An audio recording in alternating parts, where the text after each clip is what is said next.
একবার সেদিকটা দেখে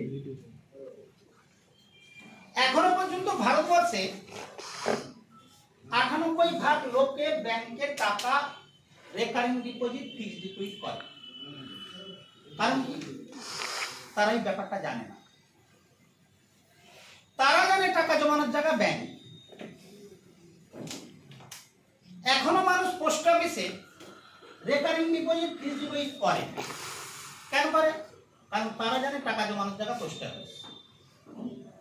এখনো পর্যন্ত মানুষ জীবন বীমায় টাকা জমায়।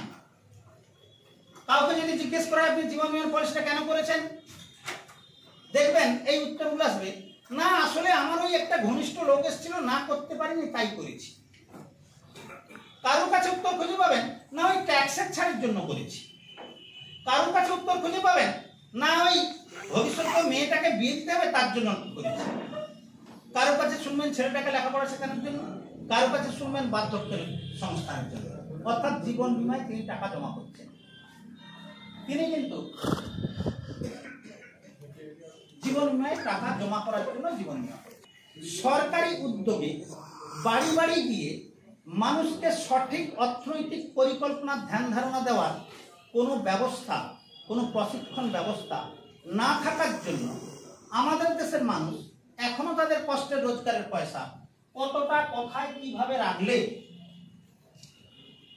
তার পরিবারের অর্থনৈতিক নিরাপত্তা তৈরি হবে এই ব্যাপারে ধ্যান ধারণা নাই। সে কি গ্রামের লোক, কি শহরের লোক, কি শিক্ষিত লোক, কি অশিক্ষিত লোক, কি চাষি চাকরিজীবী, আমার ব্যক্তিগতভাবে মানুষের সঙ্গে মিশে এই অভিজ্ঞতা হয়েছে যে যে পেশার যে ধরনের লোকই হোক না কেন তাদের এই ধারণাটা পরিষ্কার নাই।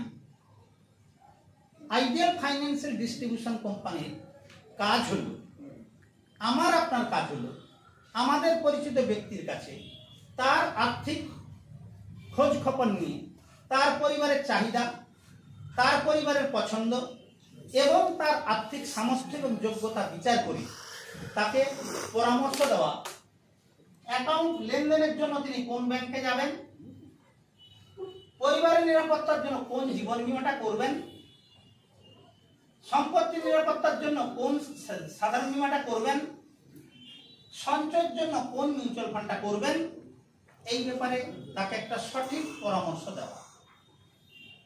এটা হচ্ছে আইডিয়াল ফাইন্যান্সিয়াল ডিস্ট্রিবিউশন কোম্পানির কাজ। এখন আপনারা ভাবতে পারেন আইডিয়াল ফাইন্যান্সিয়াল ডিস্ট্রিবিউশন কোম্পানি ছাড়া কি এই পরামর্শ দেওয়ার জন্য বাজারে আর কেউ নেই? অবশ্যই আছে। ভারতবর্ষের সমস্ত ব্যাংক মিলিয়ে অন্তত কয়েক লক্ষ এজেন্ট আছে যারা ব্যাংকের হয়ে মানুষকে টাকা জমা করার কথা বলতে যায়।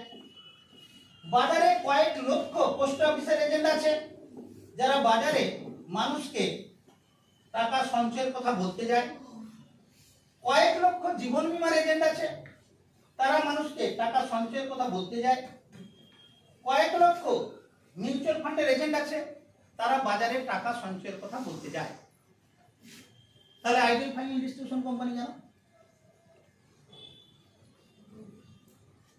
যারা ইন্ডিভিজুয়াল কোনো এজেন্সি নিয়েছেন, ধরুন একজন ব্যক্তি ব্যাংকের একটা এজেন্সি নিয়েছেন, স্টেট ব্যাংকের কিয়স ব্যাংক আছে, এজেন্সি নিয়েছে, তার কাছে আপনি যদি যান সে কি বলবে? স্টেট ব্যাংকে টাকা রাখুন। আপনার সুবিধা অসুবিধা ভালো মন্দ বিচার করার তার কোনো ইচ্ছা নেই। যেহেতু তার এজেন্সিটা স্টেট ব্যাংকের, সে আপনাকে স্টেট ব্যাংকে টাকা রাখার কথা। যে পোস্ট অফিসের এজেন্ট, তার কাছে যদি আপনি যান, সে আপনার ভালো মন্দ বিচার করার কোনো সে পোস্ট অফিসে টাকা রাখার কথাই বলবে। তার কাছে আর বিকল্প কোনো রাস্তা নেই, কারণ সে পোস্ট অফিসের এজেন্ট।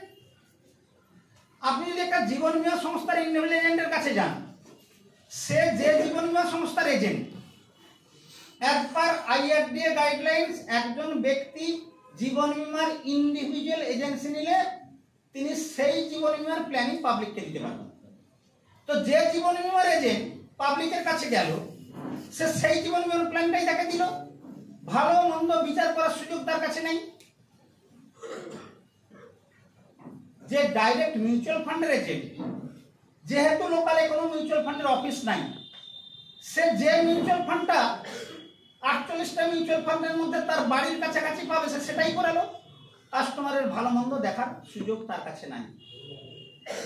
স্বাভাবিকভাবে ভারতবর্ষে কয়েক লক্ষ ব্যাংকের এজেন্ট, কয়েক লক্ষ পোস্ট অফিসের এজেন্ট, কয়েক লক্ষ জীবন বীমার এজেন্ট, কয়েক লক্ষ মিউচুয়াল ফান্ডের এজেন্ট থাকার পরেও ভারতবর্ষে এখনো পর্যন্ত 99% লোক তাদের কষ্টের রোজগারের কতটা টাকা কোথায় কোন ব্যাংকে কিভাবে রাখা উচিত, তাদের রোজগারের কত পার্সেন্টেজ টাকা কোথায় কিভাবে কোন লাইফ ইন্স্যুরেন্সের কোন প্ল্যানে রাখা উচিত, কোথায় কিভাবে কতটা টাকা মিউচুয়াল ফান্ডের কোন প্ল্যানে রাখা উচিত, এই ব্যাপারে তাদের কাছে ধারণা দেওয়ার কোনো ইন্ডিভিজুয়াল এজেন্টের পক্ষে সম্ভব হয়নি।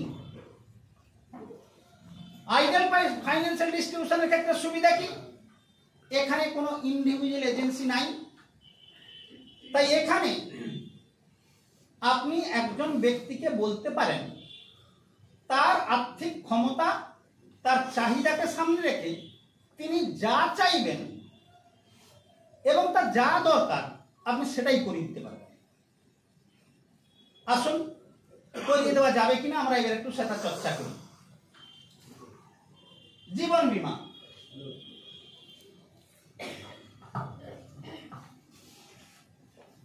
একটা খুব গরিব লোক ভিক্ষে করে খায়, খুব গরিব লোক ভিক্ষে করে খায়। আজ পর্যন্ত তাকে কোনো ব্যক্তিগত জীবন বীমার এজেন্ট বলেনি তুমি একটা জীবন বীমার পলিসি করো, কিন্তু আপনি আইডিয়ালের প্রতিনিধি বলতে পারেন আপনি একটা জীবন বীমা করুন, কারণ আপনি 200 টাকা দেবেন, 200 টাকার পর একটু বেশি 400 টাকা দেবেন, 400 টাকার থেকে একটু বেশি তাহলে 600 টাকা দেবেন, 600 টাকার থেকে একটু বেশি তাহলে 1000 টাকা দেবেন, তার থেকে একটু বেশি